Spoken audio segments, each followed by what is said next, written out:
talking with people about how to have a great retirement. This is the Rock Your Retirement Show.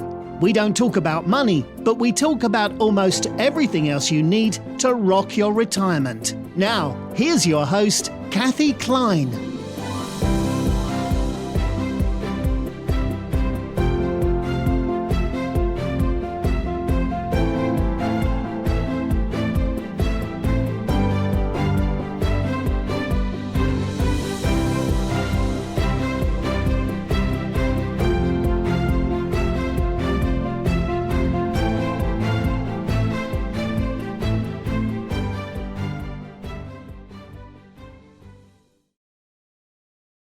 Welcome back to the Rock Your Retirement Show, and thank you so much for coming back on the show, Barbara. Last month, we were talking about you had your surgery, and for the listener, 2 months ago, we started talking about Barbara, who has just been very happy-go-lucky person on this show, and everything's great, and she got some really bad news health-wise. And if you'd like to go back and listen to that, it started 2 months ago. So we are continuing this series about Barbara's health today. And Barbara, it's my understanding that you've just started radiation. Is that correct? Actually, in 2 weeks I'll start, but I'm all ready for it. And that's a process in and of itself that I'd love to share with the listener. Yeah, tell us what happens. I've never really talked about radiation before with my friends. It's always been chemo, so I don't really know the process. Right. So for the listener, I was diagnosed with breast cancer in the fall, had my surgery in January, and when we last talked, I was Stop. Can't do that. Can't say the month. No, because this is going to be like August. Okay, so let's start. Okay, so bring us back up to speed, Barbara, for the listener who hasn't listened to those two other episodes. Sure. I was diagnosed with breast cancer. I've had my surgery, and now I'm in that middle of the treatment process where I'm taking anti-estrogen medication because the type of cancer I have is estrogen positive, and I'll need to do that for 5 years. And I'm pretty happy, though, that I haven't experienced significant side effects with that. What I read about and what I was told about scared the heck out of me.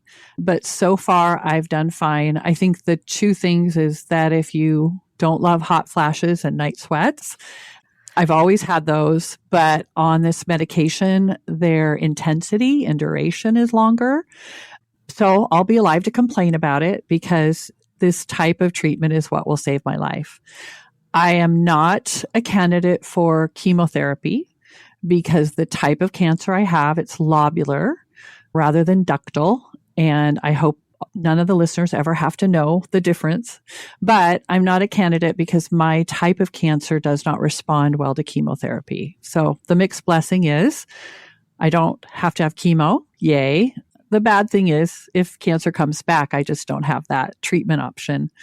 But I'm scheduled for radiation in just a few weeks. But in order to do that, there's a whole mapping process where you go in and have a CAT scan and they lay you out and have you figure out where you're going to be and what you're going to do. And they put marks all over you, including 2 tattoos. So I now have 2 little purple dots, one on my back. These are the dots that you talked about last time. I have them now, little dots, one on the back and one on the side. And that's where the lasers with the machine align so that you're always in the same place at the same time. So I have a question for you. Sure. So after this is all over, are you going to take those little dots and turn them into flowers or something? Well, the technician that gave me my tattoos, he's a lovely young man named Mike, of all things, same as my husband. And he said, yep, tattoos by Mike. And I thought, well, why don't we turn them into a flower or a heart or whatever? I have never had a tattoo in my life. Maybe when I'm all done and I'm cancer free, maybe I'll take that step. But so far, I've never needed or wanted a tattoo. And so yeah, now here I am. Well, so I have to tell you a story about a tattoo. Okay. When I was first in college, I went to community college first, and there was this younger student that I used to talk to a lot, and her dad was one of my teachers. And I met her mom. I think we went over to her house or something, and her mom was delightful. And she was very conservative. And then all of a sudden I saw this tattoo. And what had happened, I said, I just found it hilarious. What had happened was she and her daughter were in this horrific accident when her daughter was a young girl, like, I don't know, 3 or 4. And you could tell that there was something wrong with the daughter a little bit. But the mother had this horrible scar from the bottom of her ankle all the way up to the top of her thigh. And her mother, this conservative woman, showed me her she had a zipper pull tattooed at the top of this horrific scar. I mean, what kind? I mean, I just thought that was hilarious because I grew up in a household where you just didn't get a tattoo. You know, it just wasn't something that you did. And I that was so funny. So anyway, when I ask you if you want a tattoo, I'm not encouraging it. I'm just telling you that sometimes people take these things and turn them into something funny or something good or pretty or whatever. Well, I too was in a conservative home, so it just wasn't a thing, you know, for me in my generation, but even my kids, neither of them have chosen tattoos. However, going through this experience, having a sense of humor and kind of embracing whatever's coming your way, I think it really does help. I think rather than feeling sorry for yourself or why me, it's like, okay, I've got a scar, I've got a zipper. So I'll have to think thoughtfully about this. I'm a little ways away from deciding that. But what I have coming up in a few weeks is 4 weeks, 5 days a week. I get the weekends off. And it's just something to kind of think about if you are a person like me that plans and likes to travel. It's one of these things where it takes center stage and the calendar gets cleared and you stop planning and you try to figure out, how am I going to do this every single day, you know, without missing. So I can't say I'm excited about it. I am a little nervous that one of the side effects I understand is not when you're going through the radiation, is what I'm told, that it's very quick. It's after you've completed your course of treatment that fatigue can set in from 1 week to 3 years, and just like out of nowhere. And as you can tell by my voice and my activities, I'm an energetic, busy person, and fatigue and me will probably not go well together. But I also understand from reading that it's good to kind of work through it, to not just sit and not be active. So to fight through and do what you can, even if it's just, take a walk, lift some weights, do something. So anyway, that's my update. I still have a good attitude. I still have a ton of support. I feel great so far. And I'm looking forward to this chapter of what's been happening to me being over, understanding that it'll never be the same again. But I'm excited to have the chance to continue living my life. You know how I feel about you, and I'm excited that you have that chance too. I'm happy that we're living in today's time and not 20 years ago. Oh, me too. Me too. So on that note, you cannot help but think about things when you're presented with a diagnosis like this. I have been facing a couple things in my neighborhood and with friends that just made me feel like it may not be our favorite topic, but if you are either looking forward to retirement or are retired or are, coming towards what could be nearer to the end of your life, there's some things that you should really consider doing. And I haven't done them all. In no particular order, if you haven't looked at your will in a while, or if you don't have a will, I strongly encourage you to take that step. It's not fun. It's not great hiring a lawyer. It's horrible thinking about what if and what would we do if.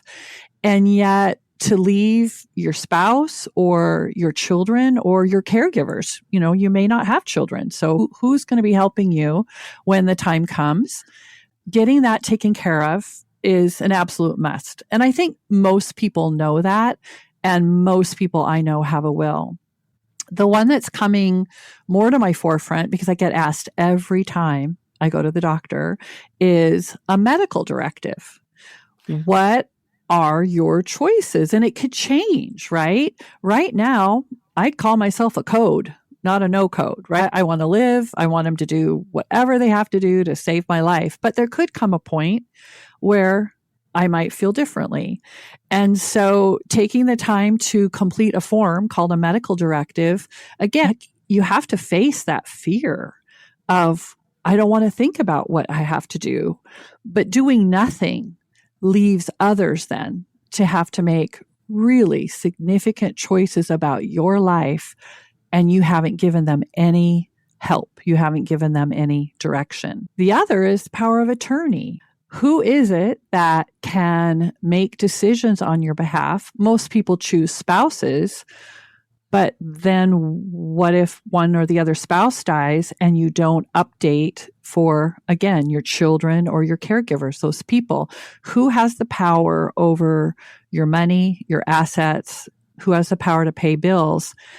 And I've noticed as I'm meeting people that are beginnings of dementia, beginnings of Alzheimer's, that it gets harder and harder to have those conversations, to make decisions as people kind of start sliding into that. I'd like to say something about that. Please. Because you know that in my business, I sell Medicare insurance and I run a Medicare directory. And people don't realize that there is very little that someone can do without a power of attorney. I get people calling me and saying, I need to change plans for my mom or whatever. And I say, where's your power of attorney? And they say, we don't have one. And I said, well, then you're going to have to go to court and get that taken care of. And of course, my mind is slipping right now. I can't remember what it's called, but it's a court order basically allowing you to make decisions on behalf of somebody else. And they're not that easy to get. If you wait until your loved one has full-blown dementia and ask them to sign a power of attorney, that power is not valid. You can't do legal documents when you don't have the mental capacity to do so.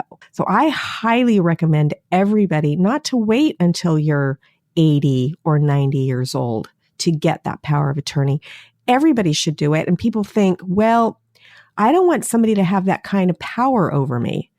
Well, guess what? There's a type of power of attorney called a springing power of attorney that doesn't go into effect until usually it's 2 doctors that certify that you are incapable of making a decision for yourself. And so don't worry about that. Get the springing type of power of attorney, and then it won't go into effect until the time comes. And that could be, you could get in a car accident tomorrow. I mean, you could be 50 years old and something could happen. I've seen it. So thank you for bringing that one up.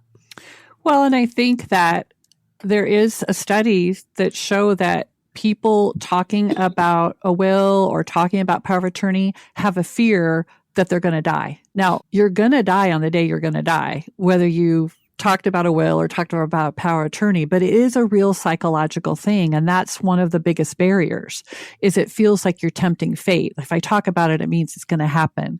Almost like if I go and get a colonoscopy, I'm going to have colon cancer.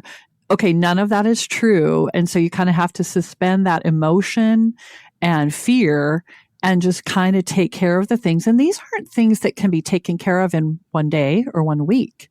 This is a process to go through. And so I'm really happy I have all those things. But here's some things that I don't have, that as I'm in a neighborhood with people who are facing some of these things, and they're not that much older than me, some things that I just had never thought about. One was something my doctor gave me.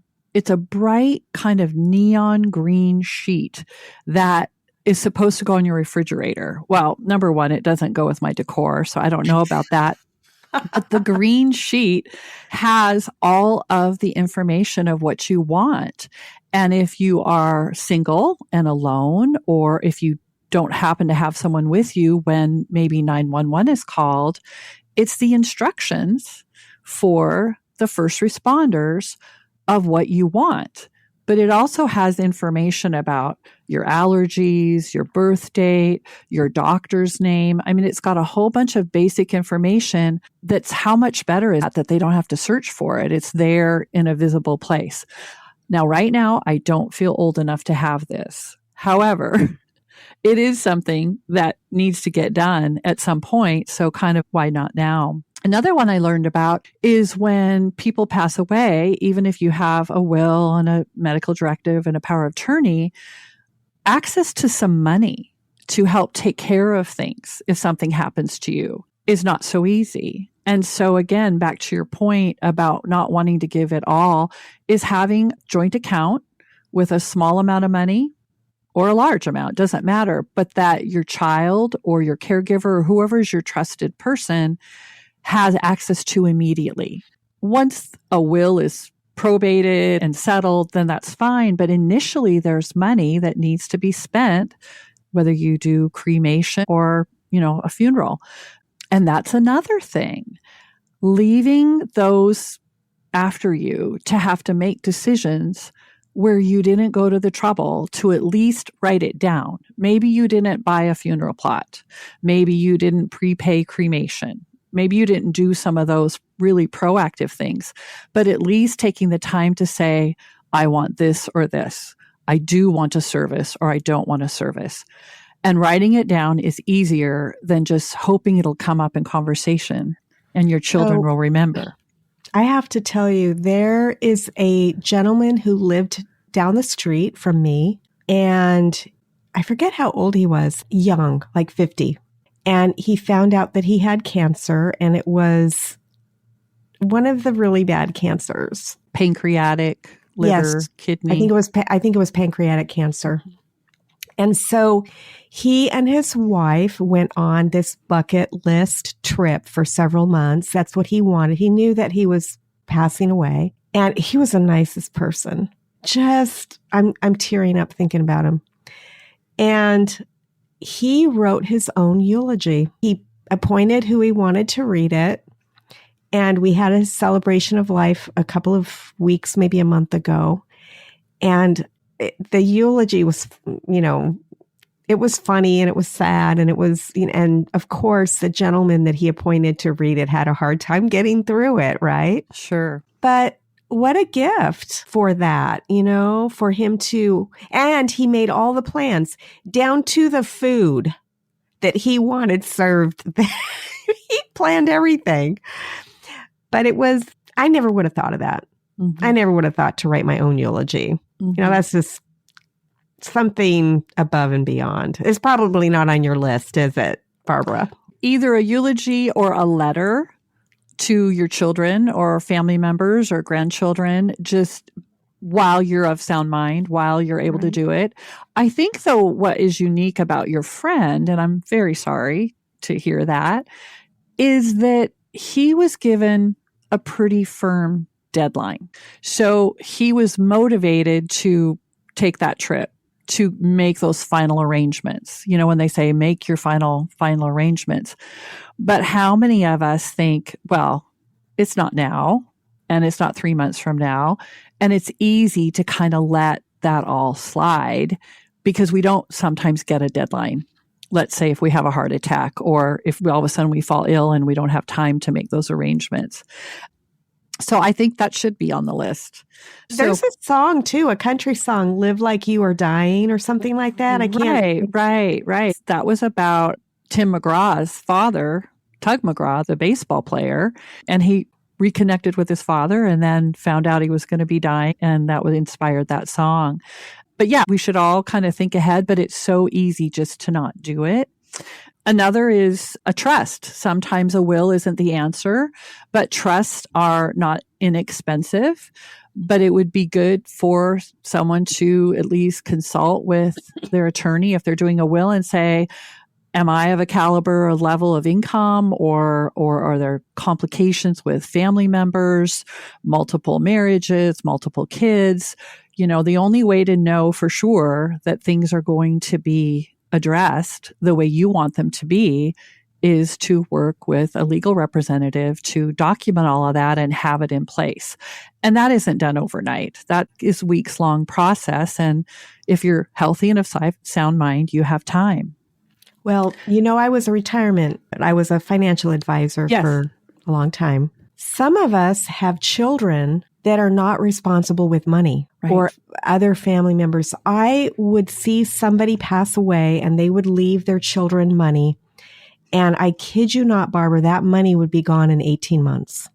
Just gone. Sometimes you put together a trust to dole that money out slowly, because sometimes people who get a lot of money kill themselves with it. They spend it on drugs or partying or whatever, fancy cars, and go too fast. So a trust doesn't necessarily have to be somebody who's trying to save money on taxes.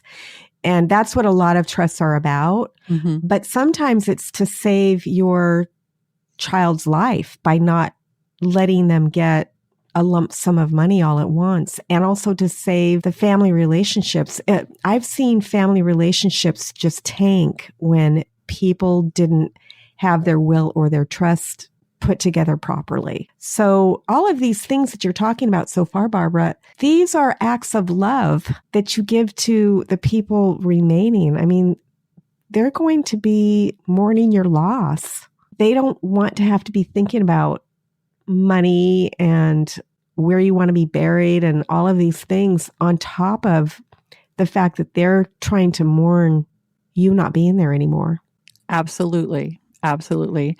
And why is it so hard, right? Why is it so hard to think about it and then to act on it? And I think because it's so big and it's so overwhelming, and it's like anything that's a process, it's making a list of the shoulds. I should really do this, and then acting on it. And maybe it's one thing a year, or maybe one thing every other month or something, but it's making progress towards the goal of not leaving your family in a mess, not leaving your children in a mess. So, for example, how many passwords do you have now? How many apps do you have? How many bank accounts? How many charge cards? And when you think about how overwhelming it is for you to keep track of it, imagine if your children have no place to start.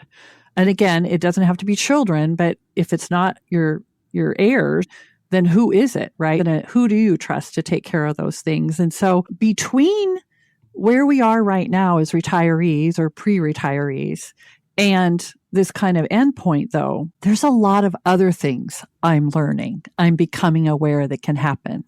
So, for example, if you get to the point where you either can't or don't want to clean your house, how will you decide who you will allow into your home? For a lot of people, their home is their intimate sanctuary, and they have valuables, and they're very concerned and don't want anyone coming in to clean the house in fear of clean out the house. Well, way before you need that help, it would be good to figure all that out, to put things away or figure out how you trust someone. Because one of my dearest friends, her mom has said, no one but family can come in. Well, if she's in her mid-90s and the family is in their 60s, how long can that be sustained? But it's also people wanting to stay in their home. And I think there's a whole generation of people that a nursing home is where you go to die, right? That's their attitude. And now there are a large gamut of active lifestyle communities like what we're living in. But then there's also assisted care living. In other words, you're independent and you're able to do everything, but you're in a place where someone's monitoring what's going on at night, or there's security. What's happening in this particular family is mom is refusing to let anyone else in, and she doesn't want to go anywhere, even though the places that they've looked at, are wonderful, right? They're like cruise ships on land, right? They are. But that determination and that stubbornness is manifesting itself when they've brought in a nurse or someone to assess her situation, and she's absolutely refusing. refusing to answer the questions. And so my friend just looked at me and she said, you know what we both need to do? We should never do this to our children, because she's experiencing this. And she said, whether you think you're ready or not, in your own community or the community you think you might end up. And of course, none of us want to go to these places, right? But go look at them. Go assess them. Go see if it's a place you'd want to live. And she said, do a minimum of 4 or 5. And that's not going to happen overnight. And just the idea of dragging my husband one of these just scares me. But she said, go look, go see, go understand what's available, write that down, and at least give your children a place to start. If you start having memory issues, or if you're physically able to not do anything.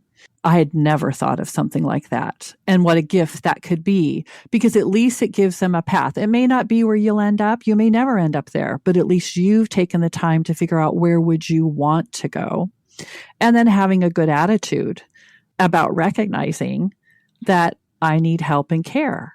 The other one is some of the people in my neighborhood are now walkers, wheelchair bound. They need someone to come into their home, and there aren't enough certified nursing assistants or LPNs or RNs.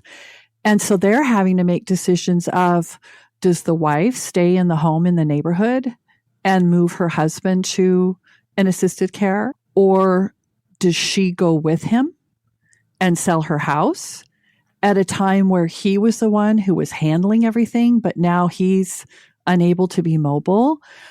It's been an eye-opener, and I'm not saying I'm excited about it, but it's been good for me to see that we all end up at that point sometime, sooner maybe than later than others, and we don't want to deal with it. And yet by not dealing with it, it just puts a whole burden on your spouse or your children or your caregivers. And so I know I've given kind of a checklist, but I just don't want to live with regret. I haven't thought about this because I haven't experienced it personally in my life or with my family. I have one. And we just got done doing this. A lot of these 55 and older communities, the ones where you're living in a house, I'm not talking about the ones where you're in an apartment and they're cooking for you. Right. I'm talking about the type that you and I live in. Yeah. They're designed for people our age. Right. 50s, 60s, 70s. They are not designed for people who need a wheelchair. Right. You know, there are steps, whether it be 1 step or 2 steps or a step to get into the shower. Yep.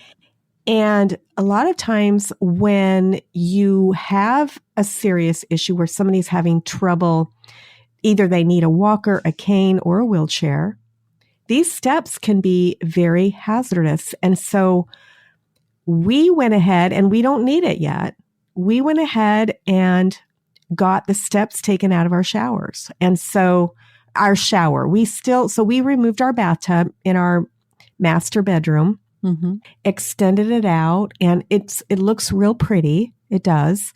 Did not put grab bars in it, but that was definitely a thought of mine. And we left a little space so that there is a place to put our hand in case we need a little bit of support. But a lot of people don't think about that either. Your bathrooms are hazardous. This is where falls happen. Just think about it. It's not going to get any less expensive to do that construction, that remodeling. And I don't know why these builders that build these 55 and older communities put these lips in the bathrooms. I bet yours has one too, doesn't it? It does. It does. And the tub, I can barely get in and out of it because it's so tall. And I think, wow, I mean, I'm okay and I have really, really long legs, but I'm thinking, I don't think a lot of people use them. A lot of people are taking them out. But we had an option to put in grab bars in the bathroom, in the shower. It was extra and we paid for it. And I remember my husband saying, yeah, we're going to pay for that. I went, oh, honey, we don't need those yet. You know what? They're really, really nice. If you're on a slippery floor and there's a chance that you're going to slide on a bar of soap or something. It gives you something to hang on to. And Did you get the pretty ones or the regular ones? They're beautiful. They're beautiful. Sort of curved. Yeah. And they totally match all the furnishings and everything, all the fixtures and the light fixtures. And so anyway, I know that my cancer diagnosis hasn't been exciting or fun, but health is a real reality of retirement. And then I've just been faced with this the last three, 4 times in the last week of meeting people and hearing their stories and saying, if we plan so hard for our retirement, if we plan for all the fun activities, we need to plan for this part of our life before we actually have to do it in the moment. I hope you take one thing off this list and try to get it done and checked off, and then move on to the next one before you have to, and then leave your children or your caregivers with a burden that really wasn't necessary, other than the fact that you need to face the fact that we are getting older. Denial is not your friend, and take care of a few things. Well, thank you so much for telling us your story and continuing on with your path and sort of bringing these things to the listeners' attention. I think it's very needed and worthwhile. So thanks for coming on the show again and doing that. And then next month, you were talking about planning. So right now we're talking about planning, that kind of planning. But next month, we are going to be talking about a different kind of planning, and that is planning for your long-awaited trip. So, listener, stay tuned next month for the Rock Your Retirement Show for that. So, thanks so much, and we'll see you next time on the Rock Your Retirement Show. Bye. Bye.